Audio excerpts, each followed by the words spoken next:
Donc Abdou Nguer, c'est un otage politique.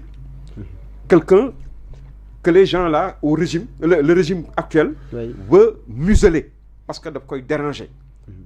Parce que Abdou Nguer, c'est un garçon structuré, d'une subtilité vraiment très en phase avec la société sénégalaise. Et notamment la société, les Wolofs comme ils sont. Des gens subtils dans le langage. Un garçon succulent. Quand tu l'entends parler en tant que petit, da ngay yow mi adversaire am sax da ngay taxaw da nga koy admirer des fois. Su fekkee am nga tuuti honnêteté. Da ngay xam talent bi mu am.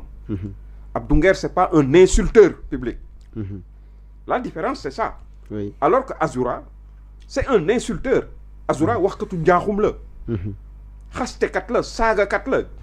Il ne l'a pas commencé avec le président Macky Sall. On l'a dit tantôt. Il a commencé avec on l'a vu wax ma sax commencé mais def na ko ku nga xam ni tey moo yore ngànk baatu réew mi moo ko yore. muy le président de la République. Même su fekkee ni ñoom argument bu ñu koy layal. mooy ni booba temps le président n'avait pas fait n'avait pas prêté serment. xoolal ma wax ju dëng jooju. mën na saaga président Diomaye parce que le président Diomaye du autosaisine du am. parce que prêtégul serment. Negam un citoyen simple citoyen. Man mii rek bu ma saagaa rek normalement procureur dégg ko war na def autosaisine parce que suñu yoon da koy tere. kenn amul droit saaga fi kenn. waxantuma la nag ngay saaga. mu jëm ci président de la République boo xam ne nouvellement élu. n'est-ce pas. donc man jàpp naa ni. ñoom ñaar dafa mel ni yàlla ak yaal yi niroowul sax ak yàlla ak yaal yi parce que yàlla ak yaal yi di nga dégg yaar ji di nga ko ci dégg. mais kii il est dans ci benn extrémité la nekk boo xam ni. extrémité bu nga xam ni c'est une mare à crapaud. loo xam ni suñu société daf ko bañ. suñu société daf ko dàq. mooy ak caay-caay goo xam ni sa gémmiñ du génne lu dul wax lu bon. kii nag par contre dafa am lu mu gëm. sur le plan politique. am ay arguments yoo xam ne day toog. Abdou Nguer c'est quelqu'un qui peut en découdre avec le premier ministre Ousmane Sonko en termes de débat.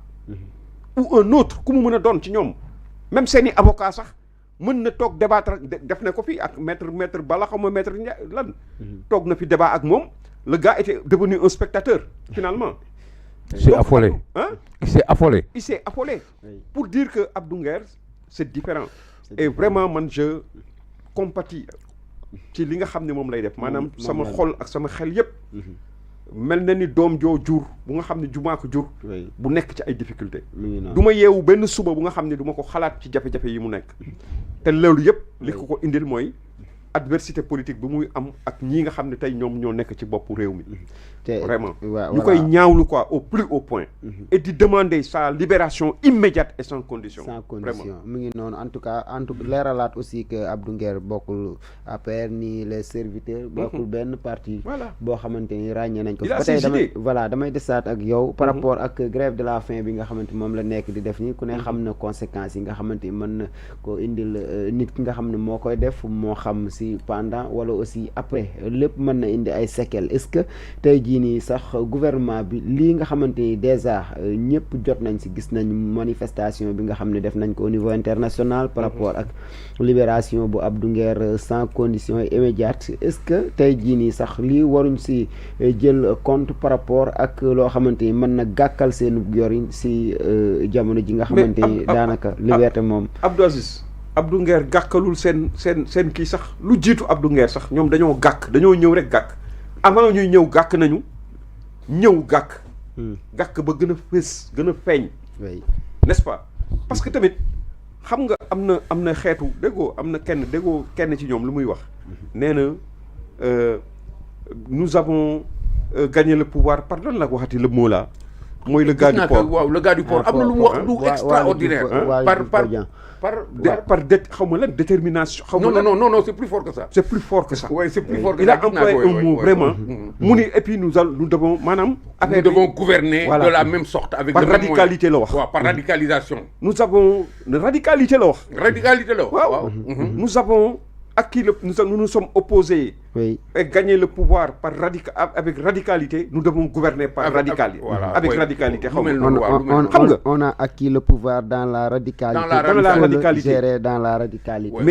mais tu te rends compte tu te rends compte moom c'est un aveu xam nga li mu def noonu c'est un aveu commissaire xam nga aveu bi mooy li ma lay wax toujours mooy li ma lay wax fayantoo bi ces gens non c'est que ces gens aujourd'hui ils sont dans un piège c'est un piège. Le piège tu sais c'est quoi c'est d'avoir gagné les élections par la voie démocratique par les urnes arrangé wu leen ñoom radicalité bi moo doon ñu daaneel nguur gi fi nekk yor ko donc gouverné par la radicalité loolu lay wax mais mon cher Bodian vous n'avez pas gagné les élections dans la radicalité vous avez gagné ces élections par voie démocratique par la voie des urnes surtout vous allez gérer dans un état comme ni ñuy gérer dans un état dans le cadre d'un état de droit et un état démocratique te d'ailleurs sax mënu leen gérer par dans la radicalité daanaka ay weer a ngi nii saa bu génnee rek njaaxum lay wax loxo dar génn saa yu génnee njaaxum lay wax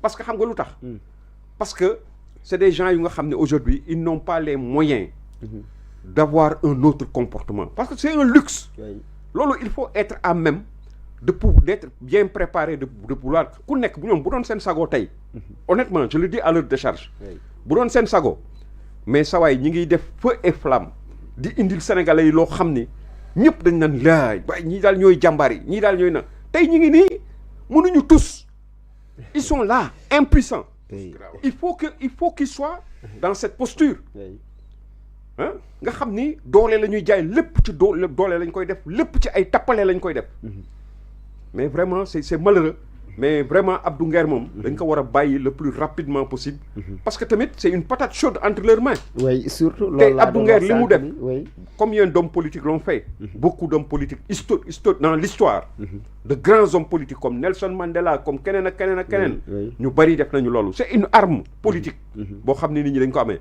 pas comme nag des gens yoo xam ni qui ont simulé c'est différent des gens qui ont simulé la grève de la faim banana dégg di amee seen banana ci suuf di ko kiiwee bu nit ñi demee ñu jël seen banana lekk bokkul mais Abdou absolument du tappale ci loolu sincèrement en tout cas ñu ngi koy waxaat aussi que xëy na mooy dernier moyen bi nga xamante ni mooy xeex bi muy xeex waaye nag grève de la faim moom daanaka dafa nekk mbir ma nga xamante ne ni moom lu day waar la suñ ko mënee libérer rek ñu daal di koy libérer par rapport ak loolu mais également aussi di ko ñaanaat mu dakkal jëf jooj noonu commissaire bu fekkee da ngay rebondir sur loolu très rapidement parce que am na yeneen ponk yoo xam ne war nañ ko waxtaane waat ben simplement pour vous dire que peut-être dama bokkul nature moi je ne suis pas dans la victimisation nekkuma ci jàmbat bi je fais face comme Abdou Nguer fait face la grève de la faim est une réponse